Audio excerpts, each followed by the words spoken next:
కాళేశ్వరం రిపోర్ట్పై అసెంబ్లీలో రేపు ప్రవేశపెడుతున్నారు. రిపోర్ట్ని అసెంబ్లీలో చర్చించిన తర్వాతే ఎటువంటి చర్యలు తీసుకోవాలనే విషయంపై ముందుకు వెళతామని అంటూ ఉన్నారు.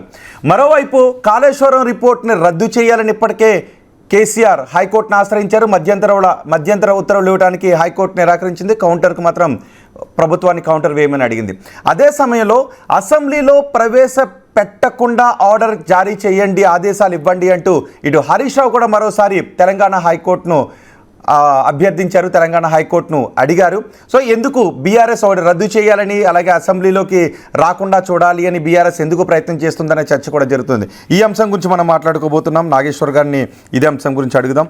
నాగేశ్వర్ గారు, ఎలా చూడాలి? ఒకటి, కాళేశ్వరం కమిషన్ ఇచ్చిన రిపోర్ట్ని రద్దు చేయాలని కేసీఆర్ అడిగారు. ఇప్పుడు హరీష్ రావు అసెంబ్లీలోనే ప్రవేశపెట్టకుండా ఆదేశాలు జారీ చేయండి అంటే హైకోర్టును అడుగుతున్నారు. సో వాళ్ళు ఎందుకు అడుగుతున్నారో వాళ్ళని అడగాలి. మీరు నన్ను అడిగితే ఎలా? వాళ్ళు అడిగితే వాళ్ళు చెప్తారు వాళ్ళ రీజన్స్ ఏంటి అని.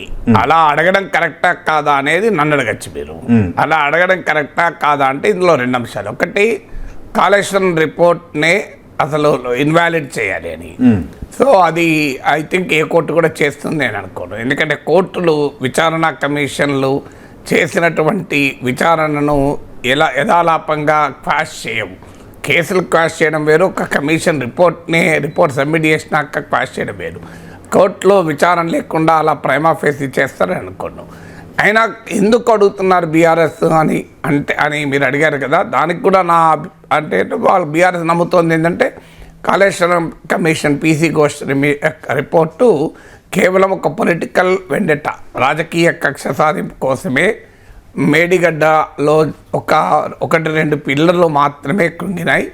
ఇది మొత్తం కాళేశ్వరనే కృంగినట్టుగా చూపెడుతున్నారు. కాళేశ్వరంను బదనాం చేయడం ద్వారా కేసీఆర్ను టార్గెట్ చేస్తుంది కాంగ్రెస్ ప్రభుత్వం అనేది బీఆర్ఎస్ వాదన. కాదు, కాళేశ్వరంలో అవినీతి జరిగింది, కేసీఆర్ పొరపాటు నిర్ణయాల వల్లనే కాళేశ్వరానికి గతి పట్టింది, దాని డిజైన్లో లోపాలున్నాయి, దాని ఎగ్జిక్యూషన్లో లోపాలున్నాయి, సో అడుగడుగునా లోపాలున్నాయి, అసలు వాటర్ అవైలబిలిటీనే లోపాలున్నాయి. సో మీకు కాళేశ్వరం మేడిగడ్డ దగ్గర కట్టాలా, తుమ్మిడిహట్టి దగ్గర కట్టాలా, ఇవన్నీ కూడా కాంగ్రెస్ ప్రభుత్వం భావిస్తోంది. అందువల్ల రెండు పార్టీలు భిన్నమైన దృక్పథాలతో కలిగి ఉన్నారు కనుక ఈ కమిషన్ రిపోర్టును ఒక విధంగా కాంగ్రెస్ ప్రభుత్వం తీసుకుంటుంది. ఇది ఒక తీవ్రమైనటువంటి రాజకీయ కక్షగా బీఆర్ఎస్ చూస్తుంది. అందువల్ల వాళ్ళు దీన్ని రద్దు చేయమని అడుగుతారు, వీళ్ళు దీన్నే ఆదర్శంగా తీసుకొని చర్చిస్తామంటారు. ఇక రెండవ క్వశ్చన్ ఏమొస్తుంది, అసెంబ్లీలో కూడా చర్చించకూడదా? నా అభిప్రాయం అసెంబ్లీలో చర్చించడానికి అభ్యంతరమే ఉంది. ఇప్పుడు కాళేశ్వరం కమిషన్ రిపోర్ట్లో ఏముంది అని సుదీర్ఘంగా దాని ఎక్సర్ట్స్ అంటే ముఖ్య అంశాలను ఉత్తమ్ కుమార్ రెడ్డి పవర్ పాయింట్ ప్రజెంటేషన్తో దాన్ని చూపెట్టారు. అందరి దగ్గర రిపోర్ట్ ఉంది, నా దగ్గర కూడా ఉంది, మీ దగ్గర కూడా ఉండుంటుంది. సో ఇప్పుడు అది బయటికే వచ్చిన తర్వాత నువ్వు రహస్యం ఏముంది? సో అది రహస్యం అంటే ఇప్పుడు అసెంబ్లీ రికార్డుల నుంచి తొలగించారు అని చెప్పి రాస్తుంటారు పేపర్లు. టీవీలు రాని రోజుల్లో అసెంబ్లీలో కనుక ఏదైనా అభ్యంతరకరమైన భాష వాడితే ఎక్స్పంజ్డ్ ఫ్రమ్ ద రికార్డుల నుంచి తొలగించారు అనేవారు. స్పీకర్కు తొలగించమని చెప్పేవారు, స్పీకర్ తొలగించారు. కానీ ఇవాళ అసెంబ్లీ లైవ్ టెలికాస్ట్ వచ్చిన తర్వాత రికార్డులలో ఉంటే లేకపోతుంది. ఎవరైనా పోయి రికార్డు చూస్తాడా? ఆల్రెడీ అసెంబ్లీలో ఎవరైనా తిట్టుకుంటే దాన్ని లైవ్లో చూసిన వాళ్ళే కదా జనం. అసెంబ్లీ రికార్డులకి తొలగించకపోయినా తేడా లేదు. అందువల్ల ఆల్రెడీ కాళేశ్వరం రిపోర్ట్ ఇది పబ్లిక్ డొమైన్. ఇకపోతే దాని పూర్తి రిపోర్టు ఎందుకు పెట్టడం లేదు? ఓన్లీ ముఖ్యాంశాలను సెలెక్టివ్గా లీక్ చేశారని కూడా బీఆర్ఎస్ విమర్శించింది. అందువల్ల మీకు ఫుల్ రిపోర్ట్ పెడతా అంటే అది ఎక్కడ పెట్టాలి? అసెంబ్లీని మించినటువంటి పవిత్ర స్థలం ఏముంటుంది? ప్రెస్ కాన్ఫరెన్స్ పెట్టి పూర్తి రిపోర్ట్ రిలీజ్ చేయడం కన్నా, ప్రభుత్వ వెబ్సైట్లో రిలీజ్ చేయడం కన్నా అసెంబ్లీలో రిలీజ్ చేయడం ద్వారా చర్చకు అవకాశం ఉంటుంది.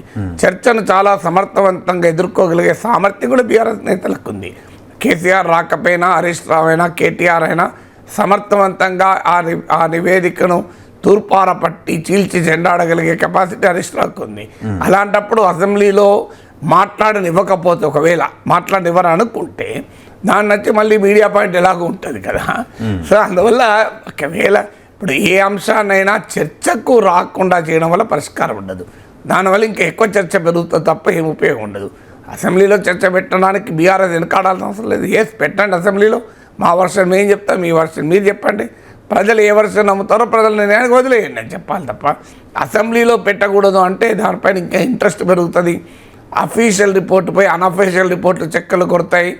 అధికారికంగా సమాచారాన్ని ఆపితే ఆ సమాచారాన్ని కుకప్ చేస్తారు. సో ఎప్పుడు కూడా మనం స్పెక్యులేషన్కి అవకాశం ఇవ్వద్దంటే ట్రాన్స్పరెంట్గా ఉండాలి, పారదర్శకతతో ఉండాలి. అది పీసీ ఘోష్ కమిషన్ రిపోర్ట్, అది కాంగ్రెస్ ప్రభుత్వం నియమించిన కమిషన్. ఆ రిపోర్టు వ్యాలిడిటీని శాంక్టిటీని బీఆర్ఎస్ ఆల్రెడీ ప్రశ్నిస్తుంది.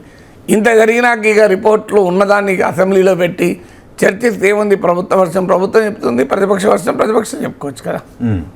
అంటే అసలు చర్చ జరగటం బీఆర్ఎస్కు ఇష్టం లేదు